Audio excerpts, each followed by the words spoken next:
So how much control do you have your body? I'm like, I got tons of control. I get to control what I eat, how healthy, how unhealthy, how much I eat, where I eat, what I eat, when I poop, when I go to sleep, whether I exercise or not. There's so many things I'm in control of my body. And he says, no, you are actually in control of this much of your body.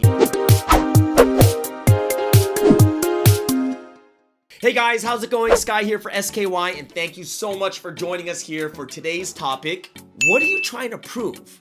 You know, when you say to your parents, or you might say to yourself, I can do this on my own. What are you really trying to prove? But before we get into today's talk, if you are new, go ahead, hit the subscribe, smash that notification bell, like and comment below. We really want to hear what you think about today's talk. And of course, it feeds the algorithm. All right, so what are you trying to prove? You know, we say it to people, either your family, your parents, you can say it to your teachers, your boss, and you're like, I can do it on my own. I can do it. What are you really trying to prove? And I want everyone to get a little bit deeper into this subject because we've all said this before or heard it before. So the first thing I'm going to tell you is this. It is impossible to do things on your own. Literally impossible. And that's the first thing I want everyone to start thinking about.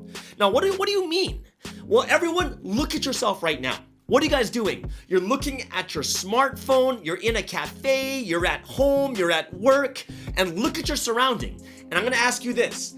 How much of the things that you're wearing, the things that you're looking at, the sitting on, whatever it is, how much of this have you actually made? Like, did I make this table? No. Laptop? No. This pen? No. Mic, lights, this room, blankets, all these things.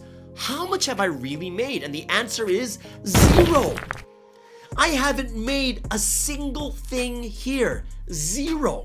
If you think about it in life, even like some of you girls out there, you have makeup, right? You have your combs, your brushes, your hair ties, accessories, your shoes. Like guys, we have sports, the clothes that we wear, the soccer boots, whatever it is, all those things, not a single one of us has actually made it. And if you really think about it even deeper, if I just look at this microphone right here, do you think all of it was created in one place, or were there shipping in parts? Parts were being made somewhere else. Look at your smartphones. How many people had to work on that phone with all the hundreds of parts just to make a smartphone? How much of the things in life have you ever done alone? And yes, no one has formally said, I have helped make this mic. I have helped make the screen, or I have helped make this. Like, even think about this, guys. There's like the door we have right here, simple door. It's a metal frame, glass in the middle with a doorknob. That's it. But guess what? Someone's got to make the steel, someone's got to make the glass and then cut it, and someone has to make the doorknob, which is made of multiple parts. Even a door is made by multiple people. So if you look at your life right now and all the things that are around you, you already have thousands of people that have helped you to be in the place you are right now. It is impossible to do things on your own.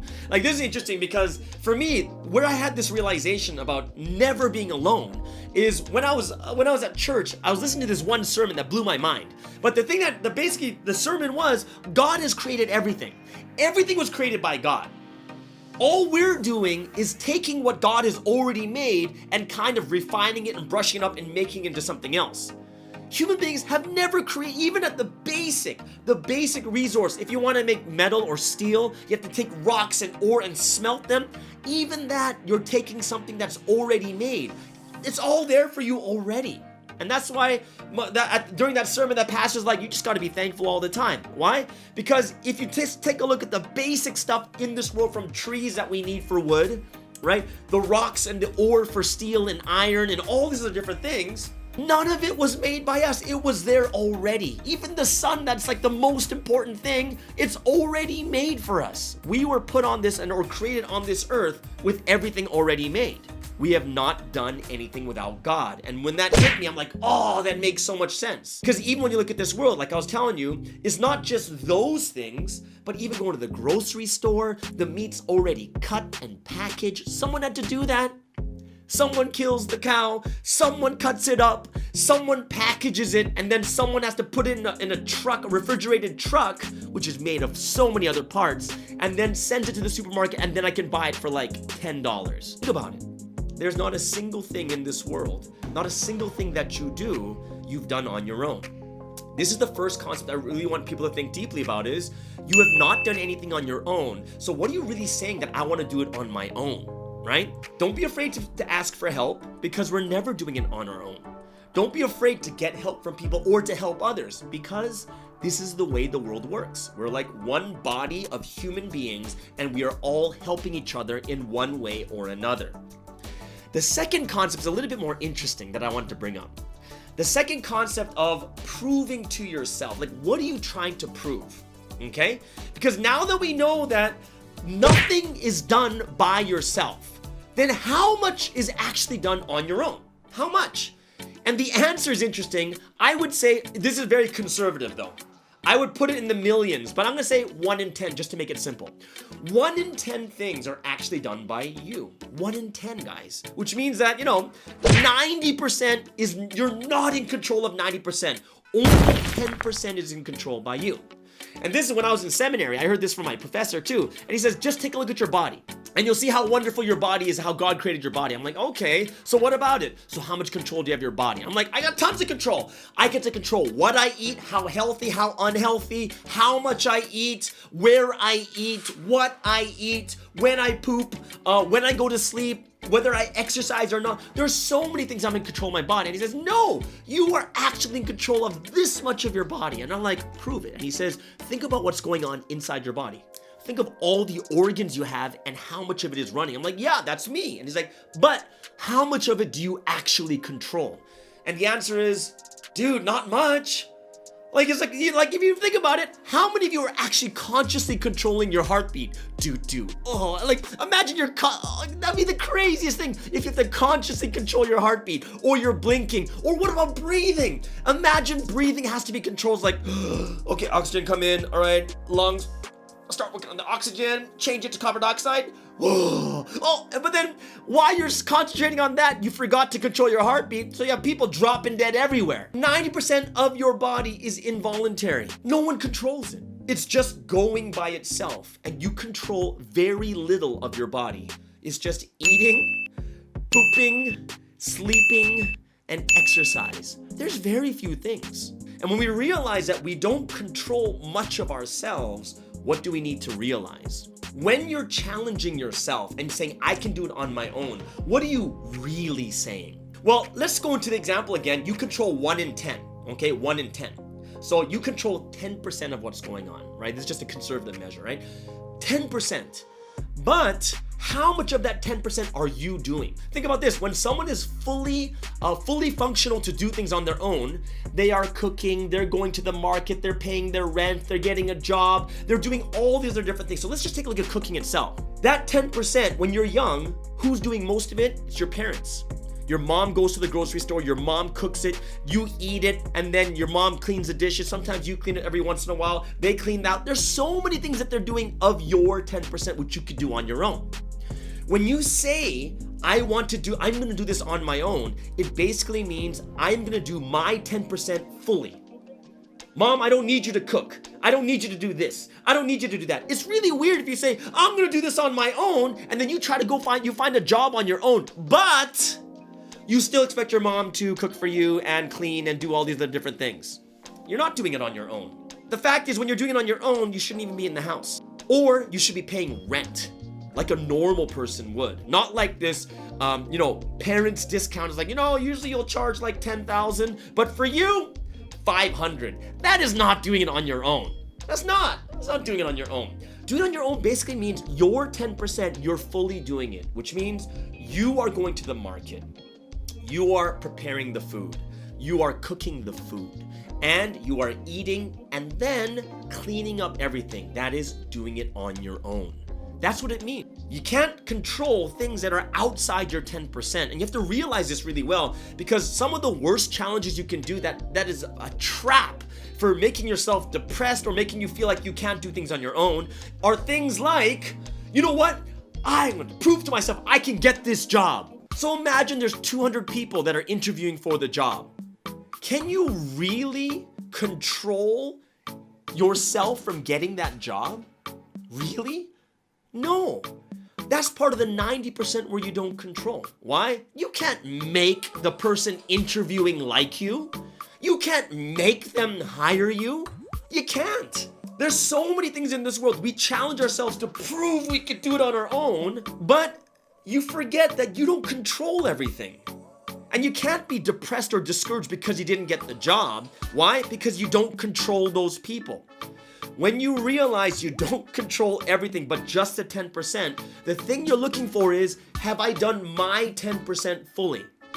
Can I control what they think of me? No. How do I know they didn't have a bad day? How do I know their dog didn't die, or they just got a divorce, or they just lost their job, or whatever it is? We can't control those things. All we can control is what we do, is our responsibility. And this is what we're trying to prove. This is what you really want to prove to yourself is, can I really do it on my own? My responsibility, my 10%. The rest of the 90, you're not in control. You're really not. And this is why you can't bet on what other people are thinking. You can't. But the thing that you can bet on is, I will be prepared to the best of my ability. And if it's not enough, it's not enough. Why? Because it's the best of my ability. It's okay. Why? I learned from that, and I'm going to do better the next time. And then I'm going to do better the next time. And then I'll do better the next time.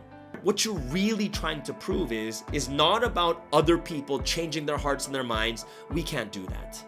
What we are really trying to prove is that small thing that I have control and responsibility over, can I control it? And the answer is absolutely. That's the one thing I can control. You know, I was listening to this one YouTube channel. It's talking about how bus routes are made. And it's ridiculous, guys. It really is. Like, this proves the point altogether. Like, someone's got to build the bus. But the more important thing is, you have hundreds of buses out in that city, but someone has to make all the routes so it covers the entire area or most of the area with all the timetables and how many buses need to be on each of them in each of these routes. It is the craziest process ever. Do you know how many people it takes just to do that? But put it this way, all you're doing is getting on the bus, making sure you're on time. And guess what? You can't make the bus go faster. It's not your responsibility. You didn't make the route. On top of it, you can't even control when there's an accident that happens and everything is stalled. You can't control it. And these are the things you can't beat yourself over. Why? Because it's out of your control completely. And this is why, if you're keeping in mind, oh my goodness, what if there's an accident? That's why a lot of people go early. They make sure they're extra early just in case something out of their control happens. Let me tell you something else that's out of your control. A pandemic. No one controls it. We don't. It's out of our hands. And you can't beat yourself over, I don't have a job, when there's a pandemic going on and many people have lost their jobs. Guys, what are you really trying to prove to yourself? You have to realize, number one is, nothing is done alone. Getting help is okay. It is. And just say you want to prove to your parents you can do it without them, that's fine, but you still got to ask for help. Whether it's a website or a person that might help you introduce you to a job, whether it's a website or a person helps you with their resume, whether it's a website or a person or whatever it is that helps you with a job interview, these are all things we need help with. And I don't want you guys to think that you're literally doing it by yourself. You're not. There are so many people that have helped you and they don't even know it either. And of course, the second thing, which is more important, is know what you're in control of and just be satisfied, understanding that I'm proving that I can do my 10% fully without anyone else. I can really do it on my own. And that's the best we can do to prove to ourselves. The rest of it is out of our hands. All right. So I hope that you guys really enjoyed today's talk, just as I did, just to research and go over, put it in my mind and how to make it. Thank you so much for joining us today. If you're new, you haven't subscribed, go ahead and do it. Hit that notification bell. But most importantly, like and comment. Like and comment. I want to hear what you guys think. It feeds the algorithm. And even more importantly is, if you really like the content, go ahead and share it with friends and family. All right, everyone, have an awesome week, and we'll see you guys again next time. Bye-bye.